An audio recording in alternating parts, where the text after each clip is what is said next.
Lo he intentado hacer para que esto saliera lo mejor posible, me he dejado la piel. A veces me hubiera gustado que me hubieran defendido más o que no me hubieran atacado, pero yo mientras he estado aquí, pues he intentado hacerlo lo mejor posible, lo digo, porque como decía mi madre, en un pueblo una madre con un teléfono móvil que ve las noticias y que ve lo que ella ha llamado una cacería de noticias permanentes, nadie ha hablado de lo que he trabajado en mi vida desde muy pequeño, les invito a ver mi expediente académico, invito a que entren mis compañeros que pueden entrar ya, podéis pasar. Es un trabajo que hemos hecho entre todos con la mayor humildad. Y yo digo, nos quitaron de un programa con un gobierno, nos quitan también con otro gobierno. Bueno, pues ahora mismo lo que hay es un compromiso simplemente con la humildad y con la verdad. Si puedo decir una cosa, hacemos periodismo, hay gente que por detrás hace otras cosas y con eso tenemos un problema muy gordo. Sean honestos, hagan periodismo y muchísimas gracias.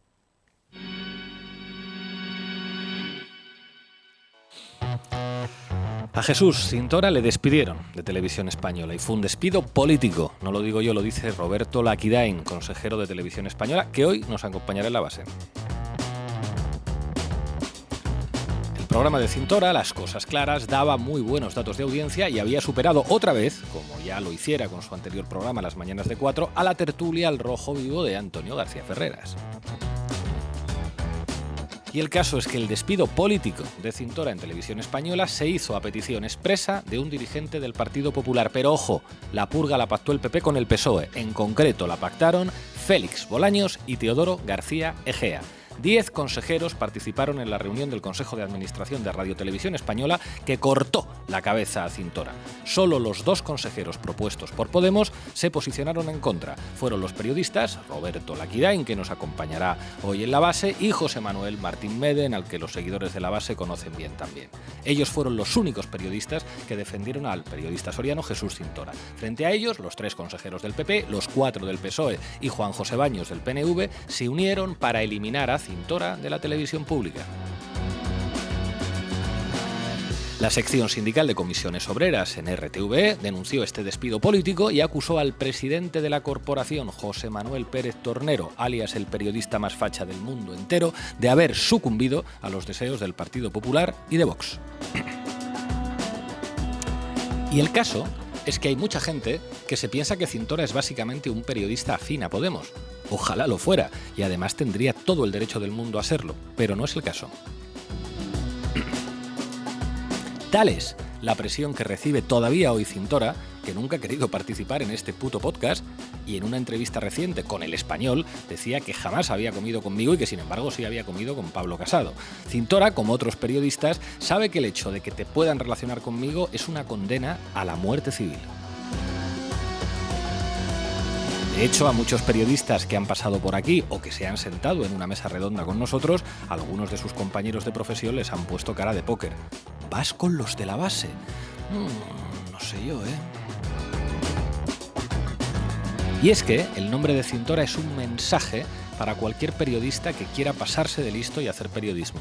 Tú critica a Ferreras, que vas a acabar como Cintora. Tú vete al podcast de Iglesias, que vas a acabar como Cintora. Así funciona la mafia, amigos. Con mafiosos, pero también con cobardes que miran para otro lado cuando linchan a un compañero y que luego llaman hordas de bots a militantes de izquierdas que les cantan las 40 en Twitter. Cintora y yo no hemos comido nunca, eso es verdad, pero Jesús seguramente no se puede permitir contar que cenamos una vez en un chino de Vallecas en el que le conté, mientras degustábamos un pato laqueado servido en 2 tiempos, que íbamos a montar Podemos. Recuerdo que me dijo que no me metiera en líos, con lo bien que nos estaba yendo en las mañanas de 4. Yo me metí en unos cuantos líos, pero Jesús también. Sin embargo, él no se metió en líos por ser de Podemos. Yo creo que además no nos ha votado en su vida, el muy mamón, sino simplemente se metió en líos porque se atrevió a hacer periodismo. Y os confieso una cosa ahora que no me escucha Jesús. A mí, Las Cosas Claras no me gustaba mucho.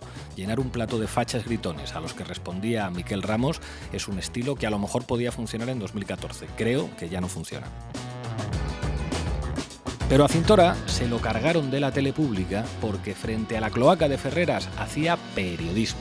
Y por eso, aunque no se pueda permitir venir a La Base y tenga que decir que casi no nos conocemos de nada, le respetaré siempre e incluso le volveré a invitar a cenar en el Chino de Vallecas si se deja. Bienvenidas y bienvenidos a La Base.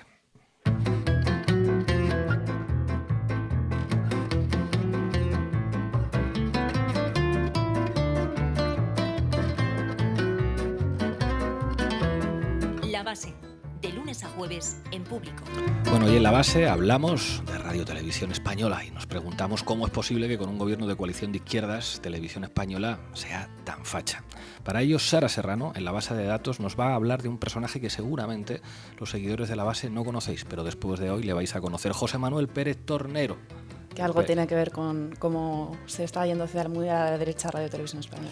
Efectivamente. Manu Levín nos va a poner un montón de ejemplos, ¿verdad?, de lo plural, lo democrática, lo diferente que es la radiotelevisión pública respecto a estas teles maravillosas que nos enseñan a Ana Rosa, a Griso y a Ferreras todos los días, ¿verdad? Van por ahí los tiros. Efectivamente, con un par de ejemplos ya os va a bastar para ver lo que es, que lo vemos todos los días también, quien vea Televisión Española. ¿Qué tal, Pablo? ¿Qué tal, Manu? Ina Finogénova nos va a hablar otra vez de Argentina y de su maravilloso modelo de televisión pública, ¿verdad? Siempre da Argentina de qué hablar. ¿Qué tal, Pablo?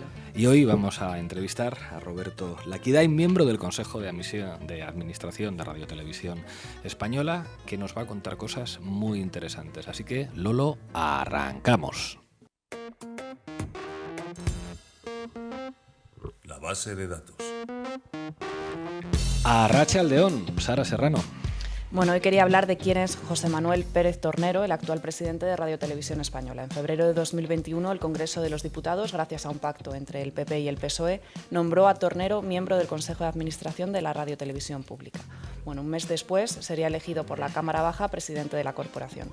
Este nombramiento fue posible gracias a un acuerdo por la puerta de atrás entre el PSOE y el PP y a las gestiones, como explicabas antes, Pablo, de Félix Bolaños y de Teodoro García Egea.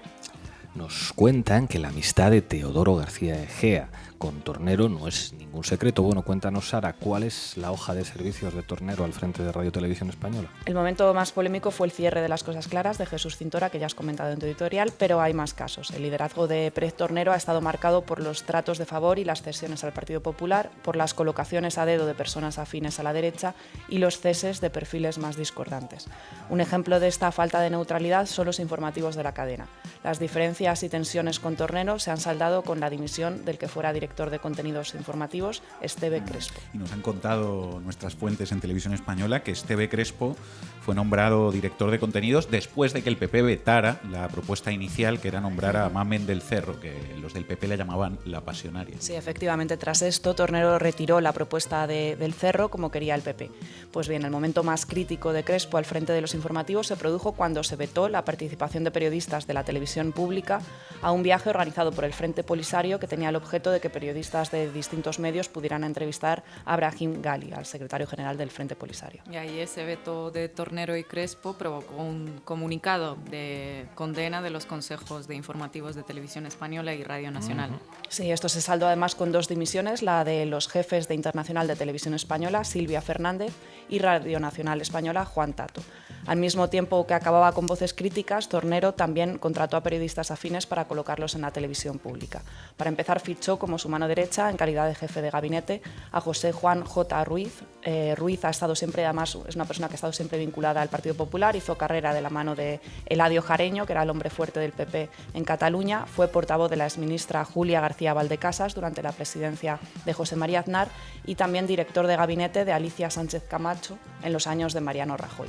Y además, en el espacio matinal, en la hora de la 1, Tornero contrató a la que fuera jefa de prensa de Eduardo Zaplana y de Ana Botella, la periodista Elena Sánchez Pérez. Esta respetable señora fue acusada por la Guardia Civil de malversación y tráfico de influencias durante su etapa justamente como jefa de prensa del Ayuntamiento de Madrid de Botella. Se la relacionó con la trama púnica, donde habría sido la responsable de negociar fraudulentamente subcontrataciones con empresas con el objetivo de mejorar la imagen de doña Ana Botella. Y además, Elena Sánchez Pérez es una vieja conocida en Radio Televisión Española. La primera vez que Sánchez llegó a la corporación pública fue de la mano de Mariano Rajoy y ya entonces fue denunciada por mala praxis profesional, por ocultación y por manipulación informativa. Y fue sancionada por ello, por el Consejo de Informativos. Bueno, pues Tornero la hizo regresar nombrándola jefa de contenidos de la hora de la 1. Bueno, ¿y qué más fichajes estelares ha llevado a cabo Tornero, el periodista más facha del mundo entero? Humor boomer.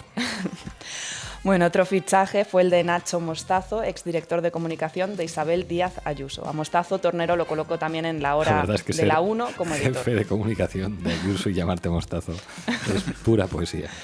Bueno, la presencia de estos dos cuadros del PP en el matinal de Televisión Española se ha traducido en un mayor número de tertulianos de derechas en este espacio. Sí, que eso, sumado a la cancelación de las cosas claras, que fue una manera de cargarse a voces como Olga Rodríguez, como Miquel Ramos, como Ernesto Ekaizer o Aroca, pues ahí ya tienes el balance completo, ¿no? Se cargaron voces de izquierdas, pero sin embargo rescataron a tertulianos de derechas de las cosas claras, como es el caso de Paloma Cervilla, a la que convirtieron en una tertuliana habitual de la hora Luego de la vamos a una. escuchar algo de Paloma Cervilla. Gran demócrata. Gran demócrata y mejor profesional. Bueno, y quería traer también aquí un informe que ha sido elaborado por José Manuel Martín Medem y por Roberto Laquidain, que son consejeros de Administración de Radio Televisión Española, en el que dicen que el 57% de los tertulianos de la hora de la 1 son de derechas. Pues son muy moderados, ¿eh? Yo diría que son directamente fachas. El 13% de centro y solo el 30% Los de centro votan al PP podrían ser considerados de la progresía. y de ese 30% seguramente el 28% vota al PSOE como mucho. Bueno, y en el caso de la noche en 24 horas las cifras tampoco son mucho mejores. El 42% son de derechas, Fachas. el 23% de centro Del PSOE, y el 35% progresistas. del PSOE Sí, también. aunque a saber lo que se considera ahí progresistas, efectivamente. Yo apuesto a que todos, en ese 35% de periodistas progresistas, comparten una característica. No les gusta Podemos. Bueno, y siguiendo con el estudio, si nos fijamos en la presencia de tertulianos por medios de comunicación, el 22% pertenecen al País, el 17% al Mundo, otro 17% a ABC, el 14% a Servimedia, el 12% al Periódico de España, el 9% a La Razón y el 9% restante a Infolibre. Es decir, o sea, más de la mitad de los medios presentes en las tertulias de la televisión pública son claramente de derechas. Sí, O sea, también, yo no sé cómo la APM no ha dado un premio a Pérez Tornero ya. O sea, justicia para Tornero. y también es interesante ver quiénes son los tertulianos que tienen más presencia en Radio Televisión Española, es decir, quiénes son los periodistas que tienen mayor número de intervenciones. Con un 24% de las intervenciones, la periodista con más presencia es Mai Mariño. Le sigue Estefanía Molina con un 22%, Daniel Basteiro y José María Brunet, que tienen ambos un 19% de las intervenciones, y Lucía Méndez con un 16%. Cuánta pluralidad. Yo no sé ni ya para qué votamos en este país. Con una televisión pública que garantiza esta pluralidad, que manden, que decidan los periodistas quién es el presidente del gobierno. Bueno, ¿y cuáles son las conclusiones del informe? Bueno, la principal conclusión del informe es que Radio Televisión Española, excluyendo a voces importantes del espacio político, ha incumplido sus obligaciones como servicio público al no respetar ni el pluralismo ni la libertad de expresión. Pues muy clarito, Sara, así está la televisión pública en España. Gracias, compañera. A ti. La Base, con Pablo Iglesias, Sara Serrano, Manu Levín e Ina Afinogenova. Bona vesprada, Manu Levín. Buenos días en América Latina. Buenos días, buenas tardes en España. Dale, Lolo. Titulares al banquillo. Bueno, vamos a ver un par de ejemplos bastante claros del tipo de periodistas, por llamarles de alguna manera, que suelen aparecer en televisión española y del tipo de argumentos y de ideas, por llamarles también de alguna manera, que se suelen escuchar todos los días a día de hoy en televisión española. Primer corte que os pongo. Paloma Cervilla, de ABC, en La Hora de la 1. Los puestos de trabajo, tengo una amiga que tiene un restaurante y me decía el otro día: Paloma, cuando vayas a la tele, di que no den más paguitas a los trabajadores. Fíjate lo que me decía. No, te digo un caso práctico, porque no encuentro gente para mis restaurantes, porque no quieren trabajar, porque ganan más con lo que le paga el gobierno. No quieren trabajar y eso es un drama, porque realmente yo creo que hay que echar una mano, por supuesto, a gente vulnerable, a gente que no tiene, pero es que la gente recibe más por el dinero que le da el gobierno y no tiene camareros en su restaurante, porque dice que no los encuentra porque no quieren trabajar. Hay un punto. Pues bienvenidos a la televisión pública. Yo sospecho que la Inspección de Trabajo debe estar muy interesada en saber cuál es el restaurante de la amiga de Paloma Cervilla. Ya lo habéis oído, la gente no quiere trabajar, quieren vivir de las paguitas. Mi amiga no encuentra trabajadores porque ganan menos trabajando en su restaurante que cobrando las paguitas. Y nadie le corrige ni le dice nada. Habría que recordarle a esta desinformadora que lo máximo que puede cobrar una persona de ingreso mínimo vital, que me imagino que se refiere a eso cuando dice paguita, con ese clasismo repugnante, bueno, lo máximo que puede cobrar una persona de ingreso mínimo vital son unos 500 euros al mes. el salario mínimo, es decir, lo mínimo que te pueden pagar por ley por una jornada de trabajo son 1.000 euros al mes. Así que, señora, si usted dice que un trabajador gana menos trabajando en el bar de su amiga que cobrando el ingreso mínimo vital, es que su amiga, en el caso de que realmente exista su amiga, es una explotadora y una delincuente que no cumple la ley, que pague lo que corresponde y ya verá cómo sí que encuentra trabajadores. Luego los periodistas progres, desde Al Rojo Vivo, dirán que el problema del avance cultural de la derecha es por culpa de los errores de Podemos y de la izquierda en general, ¿verdad? ¿Podría acaso suceder algo diferente cuando la televisión pública, gracias al PSOE, nos presenta cada día a esta gentuza esparciendo bulos y discursos del odio contra los pobres y contra las políticas sociales? Así es muy difícil que suceda otra cosa. Si incluso en la televisión pública se da cabida a estos discursos del odio y de ultraderecha, pues va a ser muy difícil que la derecha no avance culturalmente. Pero no te preocupes, tus periodistas progres te dirán desde La Sexta que es todo por los errores de Podemos. Segundo ejemplo que os pongo, reportaje de Televisión Española sobre otro de los temas estrella de la ultraderecha española, los Ocupas. El canal 24 Horas de la tele pública emite Señora, no salga a comprar el pan, le van a ocupar la casa. Le van a ocupar la casa. Bueno, el canal 24 Horas emite un reportaje sobre el supuesto problema de los ocupas, de la ocupación, y acompaña a un grupo de matones de una empresa privada que se dedica básicamente a amedrentar a familias pobres que viven en pisos vacíos para echarlas sin orden judicial. Se calcula que en España existen más de 87.000 viviendas ocupadas de manera ilegal. Los propietarios, tanto privados como también de la administración pública, viven un auténtico calvario. Algunos incluso llegan a contratar empresas que desocupan a los que ocupan. Esta señora lo único que quiere es dinero. Tenemos un 92% de éxito, normalmente ganamos. No tenemos el 100%, pero el 92% lo tenemos, que no está mal. ¿Cuántas personas actuáis en cada una de las desocupaciones? Depende. Hoy seremos 5. En cada caso, cuando un operativo se complica, llegamos a ser 20 tíos si hace falta. Hoy les acompañamos en el careo con el presunto ocupa del hostal. No estamos solos. Dani ha convocado a otros medios de comunicación para retransmitirlo en directo. Es decir, que de alguna manera la presencia de las televisiones te ayuda. Suma, desde luego, absolutamente. Las cámaras me valen mucho. Nosotros los gestionamos bastante bien, el tema de los medios. No nos vamos a sentir utilizados, pero un poco... Bueno, sí, os he utilizado, no pasa nada. Bueno, sí, os he utilizado, no pasa nada. Es que las cámaras me valen mucho. La verdad es que se agradece bastante que se deje tan claro a los espectadores para qué se está utilizando la televisión pública en España. Total, ¿no? Nazis, vestidos de nazis, con tatuajes nazis, haciendo el nazi en la televisión pública. Y dando pública. las gracias a Televisión Española por su inestimable ayuda. O sea, no solo criminalizan a los pobres de esta manera, ¿no? Diciendo que explícitamente que familias que no pueden acceder a una vivienda solo quieren dinero.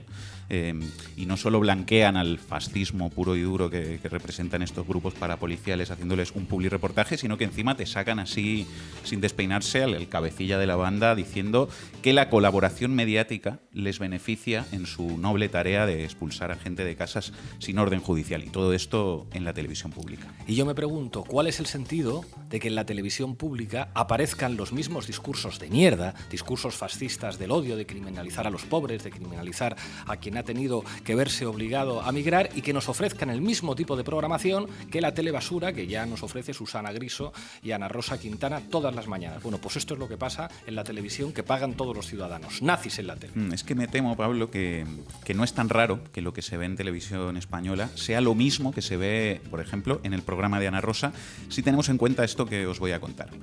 ¿Sabéis quién se encarga ahora mismo de producir el espacio de informativo matinal de Televisión Española? A ver, traedme un ibuprofeno, que tengo que pensar. Estamos hablando de la televisión pública, ¿no? Ok.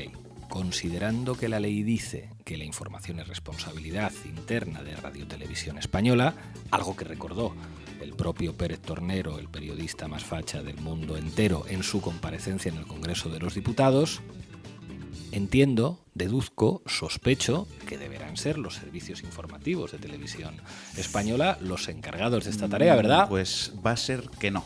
Los informativos matinales ahora mismo de Televisión Española, el espacio de información matinal, lo hace Cuarzo Producciones, la productora que fundó Ana Rosa Quintana. Traedme Propofol, por favor. No me lo puedo creer. Así es, lo contó Diario 16 hace pocos días. Cuarzo Producciones, que hoy está en manos del grupo Vanillay y que también produce programas, sobre todo realities, para Mediaset, La Isla de las Tentaciones, La Última Tentación, Viva la Vida. Y para A3 Media, ¿te lo vas a comer? La Roca o Liarla Pardo. Liarla Pardo, televisión de calidad Liarla producida por el Ana Rosa Team, más periodismo. Bueno, pues esta productora también es, desde este lunes 12 de septiembre, la productora encargada del espacio informativo matinal de la televisión pública, que ahora se llama Hablando Claro, desplazando así de esa franja clave del canal principal de la televisión española, que es la 1, a los servicios informativos del propio ente público. Una metáfora clara de lo que es la pluralidad del sistema mediático en España. O sea, la misma productora tiene contenidos en A3 Media, en Mediaset y en Televisión Efectivamente, Española. como no tenían ya suficiente con el oligopolio de las privadas, encarguémosles también nada menos que los informativos de la mañana de Televisión Española. Pues aquí va un mensaje de la base al gobierno de España. Habrá que elegir. O sigue Pérez Tornero al mando de Televisión Española, o por el contrario sigue habiendo alguna opción de que Vox y el PP no ganen las próximas elecciones. Las dos cosas no son compatibles. Gracias, Manu. Si ves manipulación en los medios de comunicación, envíanosla a titularesalbanquillo@gmail.com. Y llega el momento de tomar un vuelo en clase turista desde Madrid hasta Buenos Aires. Ina Fino Génova, buenos días. Mete América cabecera, Latina. Lolo, por favor. ¿Para qué me invitan? El análisis internacional de Ina Fino Génova. Bueno, ayer hablamos de un fiscal y un juez argentinos que juegan al fútbol con Mauricio Macri en la casa de Mauricio Macri, que son los que decidirán la condena a Cristina Kirchner. Y hoy, ya que estamos con el tema de medios públicos, habrá que volver a Argentina y recordar a alguien quien estaba al frente del Sistema Nacional de Medios Públicos en el gobierno de Macri. Hernán Lombardi. Es especialmente importante tenerlo presente a poco más de un año de las elecciones y repasar algunos de los momentos más destacados de su gestión, que ha tenido consecuencias en algunos casos irreparables. Asumió tras la victoria de Mauricio Macri y llegó con dos innovadoras propuestas: una austeridad y dos ajuste. Pura innovación, lo mires por donde lo mires. Sí, los trabajadores de medios públicos lo recordarán fundamentalmente por una masiva ola de despidos en línea con su innovadora propuesta de austeridad. Ni bien asumió el cargo, despidió a centenares de personas, de ellas 354 trabajadores de la Agencia Nacional de Noticias TELAM. En una de sus intervenciones los denominó ñoquis, que además fueron contratados durante el kirchnerismo. Esto de los ñoquis, esto es como lo que decía antes, Explica la de eso, las paguitas. O sea, en Argentina hay una tradición que es que el día 29 de cada mes se come ñoquis y se pone además una moneda debajo de la mesa como para atraer dinero, digamos. Y la derecha ha tomado esa tradición, ¿no? Y ha construido el término este de llamar ñoquis a los que, según ellos, pues no trabajan y solo van el último día, el día 29 del mes, a firmar para cobrar una paguita y tal, ¿no? Y un plan. Los ñoquis, violencia discursiva contra los pobres. Bueno, pues eso, si el argumento de los ñoquis para despedirlos no era suficiente, aquí tienen otro. Todos eran kirchneristas, además, para Hernán Lombardi. Bueno, luego entenderán por qué tanto empeño en limpiar aquello de trabajadores contratados durante el gobierno anterior a Macri. Periodistas, fotógrafos, administrativos fueron tachados por Lombardi de propagandistas y en un post de Facebook en el que también celebró sus despidos diciendo que hoy ganó el periodismo. La comisión gremial de la agencia TELAM calificó a Lombardi directamente de liquidador de los medios públicos. El premio Nobel de la Paz, Adolfo Pérez Esquivel, se solidarizó públicamente con esos trabajadores en aquel momento, pero la caza de brujas continuó. TELAM no fue la única víctima. En 2018, Lombardi contrató un estudio jurídico especialmente para despedir a más de 200 periodistas de la Agencia Nacional de Noticias, luego de una serie de purgas en Radio Nacional y Televisión Pública también. Como resultado, además de despidos, se suprimieron todos los noticieros los fines de semana, por ejemplo. Los motivos oficiales para todo ello, como sabemos, han sido puramente económicos y supuestamente respondían a una búsqueda de mayor pluralidad. Claro, tanto kirchnerista entre los trabajadores no vaya a ser que empiecen a Hay que opinar. ser más plurales, obviamente. Por eso, en ese camino a una mayor pluralidad, se contrataban a periodistas afines a Macri y a su partido y se dejaba en la calle, o en el mejor de los casos, en YouTube a todos los demás. Y esto no lo decimos nosotros en la base, esto lo denunciaron unos cuantos trabajadores, incluso aquellos que han logrado mantener sus puestos de trabajo bajo la gestión de Lombardi. El presentador Alejandro Fantino afirmó durante un programa televisivo hace unos 3 años que existían listas negras de periodistas en esos tiempos de mayor pluralidad y más periodismo, obviamente impulsados por Lombardi. Así se refería. Muchos periodistas que estuvieron o que fueron colocados en el centro, fueron como declarados. Estos periodistas eran oficialistas. Ponían el cartel y los escupían en la Plaza de Mayo. Hablemos claro. Hablemos claro. Le pegaron a Maru Dufar. ¿Me podés escuchar un segundito? No voy ahí. Estoy hablando de periodistas ligados a el kirchnerismo. No laburaron en los últimos años, se tuvieron que refugiar en emisiones de YouTube, quedaron fuera del sistema. Realmente la pasaron mal, pero mal, durante 4 años y ahora vuelven otra vez a tener la posibilidad de laburar. A mí no me pareció, no me parece correcto que eso se haga con nadie. Entraron en listas negras. Así es, a los que no se pudo callar mediante despidos se les cortó la transmisión directamente. Pasó, por ejemplo, con el periodista Roberto Navarro, cuyo programa fue suspendido por el canal C5N luego de que trascendiera de qué iba a tratar el programa. Y iba a tratar de Nicolás Caputo. Recuerden. Empresario y amigo de Macri. Ayer lo mencionamos en el capítulo anterior, échenle un vistazo, está en nuestro canal de YouTube. Luego el canal C5N, el único canal crítico que a estas alturas quedaba, fue allanado por una supuesta insolvencia. Todos son motivos económicos, como veis, puramente económicos. En esa lucha por una mayor pluralidad y ahorro, cayó también el mítico periodista Víctor Hugo Morales, que perdió el trabajo en televisión en 2017. Escuchemos cómo se refería a Lombardi en aquel entonces. Hola, ¿qué tal? ¿Cómo les va? Vamos a hablar de un canalla. Yo busqué en el diccionario qué quiere decir canalla, para tenerlo bien claro, porque yo le digo muchas veces canalla, canalla. Y digo, a ver, ¿cuál es la terminología correcta que utiliza el diccionario? Bueno, lo que dice es que canalla significa despreciable por su comportamiento vil. Despreciable por su comportamiento vil es, por ejemplo, Lombardi, el hombre que maneja los medios públicos en la República Argentina. Y lo digo con fundamento. A mí me fue a buscar en los cajones de Radio Nacional a ver cuánto ganaba y había trabajado un total de 25 años gratis para el Estado, hasta que llegaron ellos. Pero él se ensañó con lo que supuestamente ganaban otros y no me pudo involucrar, pero sí a quienes estaban trabajando en Radio Nacional, en la televisión pública. Figuras conocidas y queridas fueron estigmatizadas por las mentiras de Lombardi, que ganaban un dineral y la gente se hace la cabeza con eso y odia, ganan el dinero fácil. Claro, uno de los argumentos de Lombardi era precisamente que ganaban demasiado dinero en Argentina, que es como... Bueno. No fueron únicamente los medios... No como Ferreras, que está en la miseria, es que me lo pones muy fácil. No fueron únicamente los medios y los periodistas argentinos los que padecieron esa gestión. En 2016 se informó que el canal latinoamericano de financiación mixta, Telesur, desaparecería de la televisión digital abierta argentina, la TDA. Por supuesto, como en otras ocasiones, se alegó a razones prácticas, pero esas razones prácticas milagrosamente llevaron a que no quedó ni un atisbo de disidencia en el tejido mediático argentino. Algunos periodistas no fueron despedidos, además, sino que no se les renovó su contrato, simplemente. Da igual que eso coincidiera con algún contenido incómodo que hayan sacado antes. Una situación muy controversial con el despido de un trabajador en Telam. Vos sos el ministro de Medios Públicos, la persona que maneja los medios públicos del país, incluido Telam. ¿Qué pasó con este periodista? Porque se habló de que fue despedido por hacerle una pregunta incómoda a Horacio Rodríguez Larreta. ¿Es cierto o es mentira? Te voy a ayudar, no fue uno, sino fueron dos. Fueron dos. Era un contrato a 90 días y cuando venció el contrato se terminó la relación laboral. Eso es lo lógico que pasara.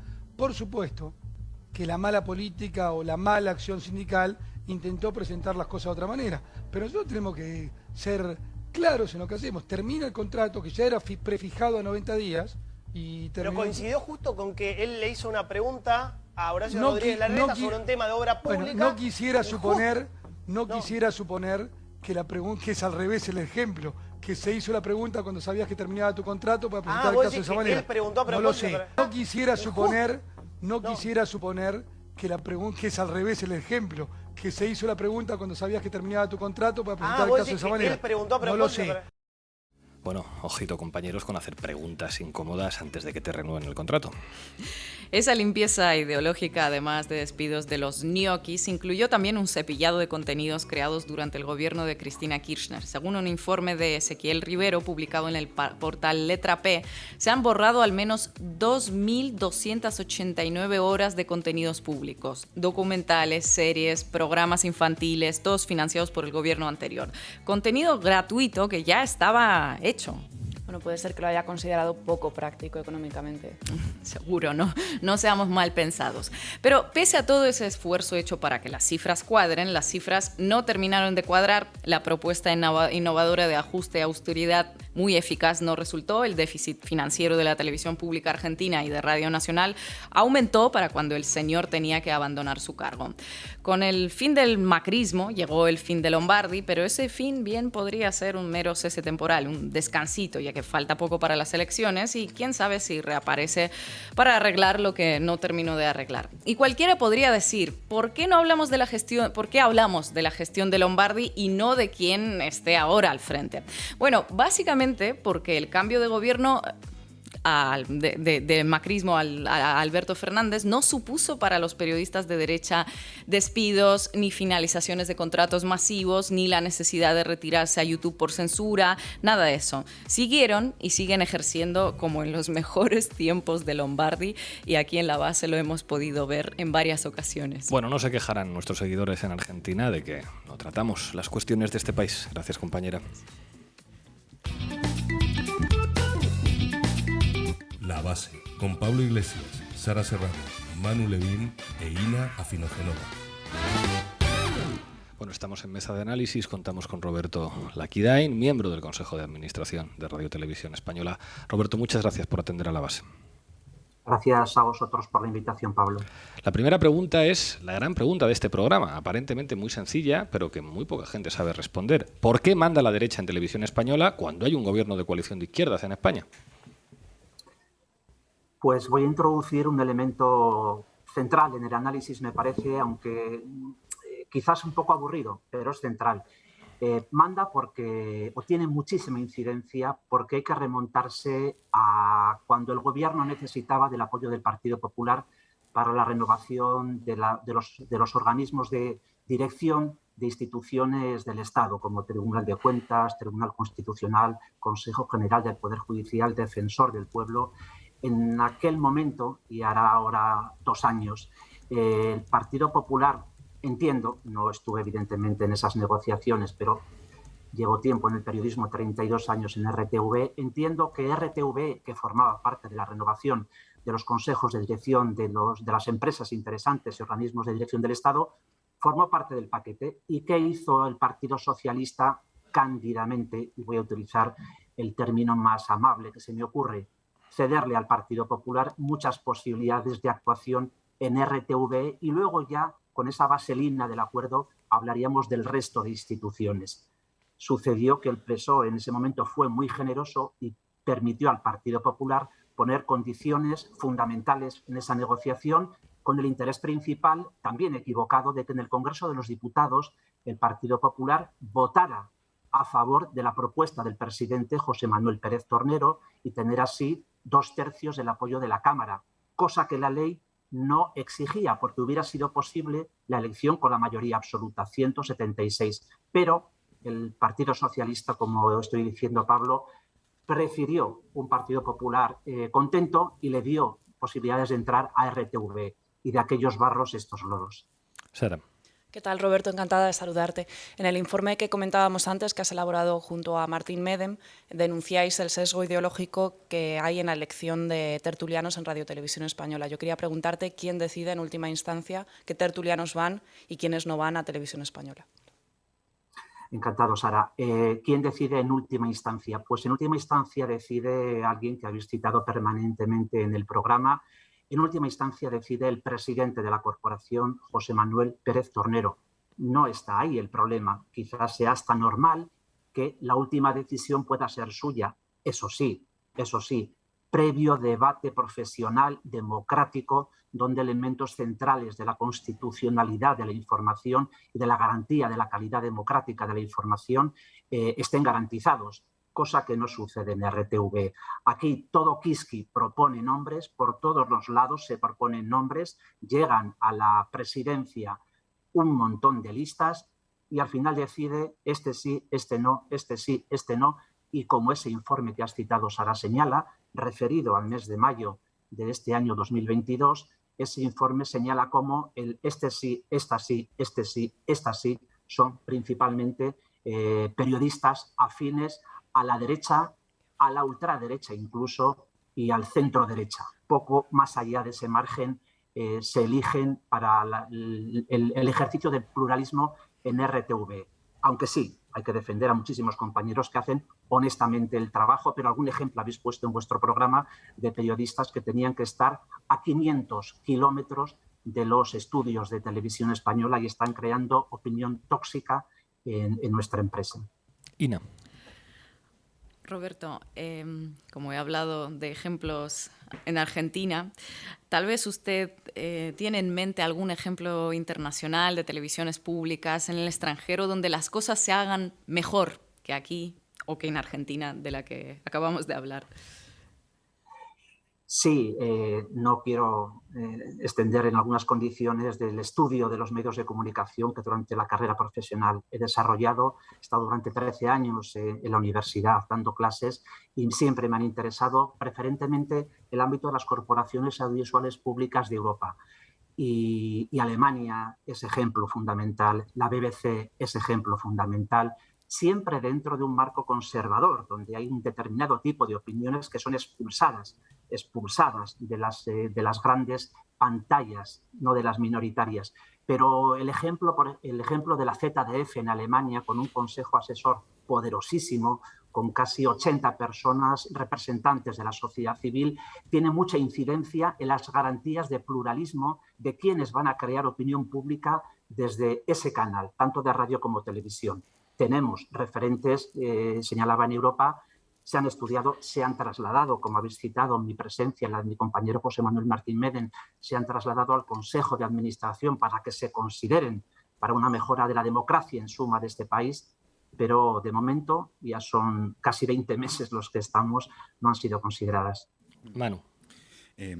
Bueno, primero un comentario, ¿no? Porque si no he entendido mal lo que ha contado Roberto, el PSOE le entregó Televisión Española al PP, aunque no era necesario por aritmética parlamentaria, a cambio de que el PP desbloqueara la renovación, por ejemplo, del Consejo General del Poder Judicial, y el PP le robó la cartera, ¿no? Porque ahí sigue el Consejo General del Poder Judicial secuestrado por el PP, y ahí la situación es similar a la de Televisión Española, es decir, el PSOE prefiere un poder judicial secuestrado por el PP antes que ir al Congreso y cambiar el sistema de elección para que pueda entrar ahí Unidas Podemos o independentistas vascos o catalanes, y en Televisión Española igual, prefiere una Televisión Española dominada por la derecha antes que pueda estar, por ejemplo, las cosas claras o que pueda haber cierta pluralidad también y voces de izquierdas ahí. Si no he entendido mal, ¿no?, lo que nos ha explicado Roberto. Yo te quería preguntar, a partir de ahí, ¿qué habría que hacer, en vuestra opinión, para cambiar esta situación que hay ahora mismo en Radio Televisión Española? Interesante la reflexión, Manu. No me atrevo con esa precisión que dices, robar la cartera. He utilizado una candidez del Partido Socialista que creo con el paso del tiempo hoy no estaría en condiciones o no sería tan ingenuo de permitir lo que entonces de aquellos acuerdos está sucediendo. ¿Qué hay que hacer, Manu? Pues lo estáis haciendo vosotros, lo están haciendo muchos medios en un debate que os tenemos que agradecer dentro de la mejora de la cultura democrática de los medios de comunicación de este país. Denunciar permanentemente esta posición, esta situación de manipulación, como la derecha está invadiendo espacios absolutamente en todos los medios. Y no lo digo yo y no lo decís vosotros, el propio presidente del Gobierno está insistiendo en el peligro democrático de que los tentáculos de las empresas del IBEX 35, dueñas de los medios de comunicación privados, y habléis mucho de Mediaset y A3 Media y todos los demás que lo son, pues se corre un riesgo importante. ¿Qué hay que hacer? Dentro de RTV estamos peleando permanentemente. El programa en general guarda una realidad que existe, es cierto. La ultraderecha y la derecha están ocupando espacios que no le corresponden. Hay muchísimos compañeros y compañeras, y quiero ponerlo en valor, que estamos trabajando, peleando, denunciando, presionando a quien dirige la presidencia de la corporación, al propio Consejo de Administración, a una mayoría de él, a puestos clave que habéis puesto en evidencia, que están muy cercanos al Partido Popular. Hay que pelear, hay que denunciar, hay que hacer consciente a la opinión pública que hay un riesgo importante y que nos jugamos muchísimo. Y en esa pelea no hay que dejar de ser agentes activos. Roberto, muchísimas gracias por atender a la base. Llegamos al final del programa y hoy queremos terminar con una canción interpretada por la Orquesta Sinfónica de Radio Televisión Española, Verano Azul, que vamos a dedicar a Pérez Tornero, el periodista más facha del mundo entero, que nos ha hecho pasar un eterno verano azul como la División Azul. Hasta la semana que viene.